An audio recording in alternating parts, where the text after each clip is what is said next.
కాపు సంక్షేమ సేన ఆధ్వర్యంలో భీమవరంలో గొల్లవాణి తిప్ప 29వ వార్డులో వంగవీటి మోహనరంగ వర్ధంతి ఘనంగా నిర్వహించారు. కాపు సంక్షేమ సేన రాష్ట్ర ఉపాధ్యక్షుడు, జనసేన రాష్ట్ర ప్రోటోకాల్ చైర్మన్ మల్లినేడి తిరుమలరావు రంగా విగ్రహానికి పూలమాలలు వేసి నివాళులర్పించారు. మోహనరంగ నిత్యం బడుగు బలహీన వర్గాలు, దళితుల అభివృద్ధి కోసం పరితపించేవారని తెలిపారు. రంగాతో ఉన్న అనుబంధాన్ని గుర్తు చేసుకున్నారు. ఈ కార్యక్రమంలో కాపు సంక్షేమ సేన నాయకులు, రాధారంగ మిత్రమండలి సభ్యులు పాల్గొన్నారు.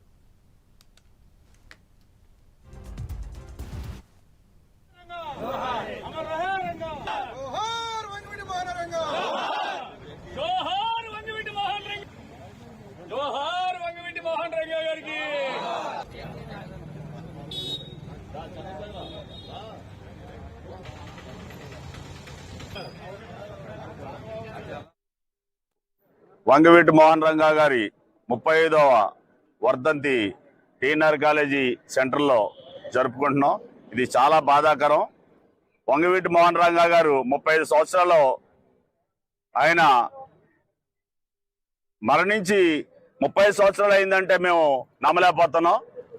ఆయనతో ఉన్న మాకు సాంపత్యం కానీ ఎప్పుడూ కూడా రంగా గారింటికి 1986, 85, 87లో మేము రెగ్యులర్గా వెళ్తూ ఉండేవాళ్ళం. రంగా గారు మా గుండెల్లో ఉన్నాడు.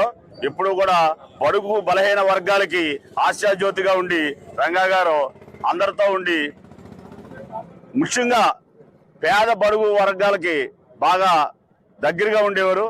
ఆయన్ని ఇవాళ ఇలాగా స్మరించుకోవడం చాలా బాధాకరం. రంగా గారి ఆత్మకి శాంతి కలగాలని, ఆయన కుటుంబ సభ్యులందరూ కూడా ఆయురారోగ్యాలతో శుభ్రంగా ఉండాలని, రంగా గారి ఆశయాలతో మేము జీవిస్తామని, రంగా గారు ఏదైతే మాకు సూచించారో ఆ సూచన ప్రకారం ముందుకెళ్తామని నడుచుకుంటామని. జై వంగవీటి మోహనరంగ. వంగవీటి మోహనరంగ గారు జోహార్. వంగవీటి మోహనరంగ గారు. వంగవీటి మోహనరంగ గారు. వంగవీటి మోహన్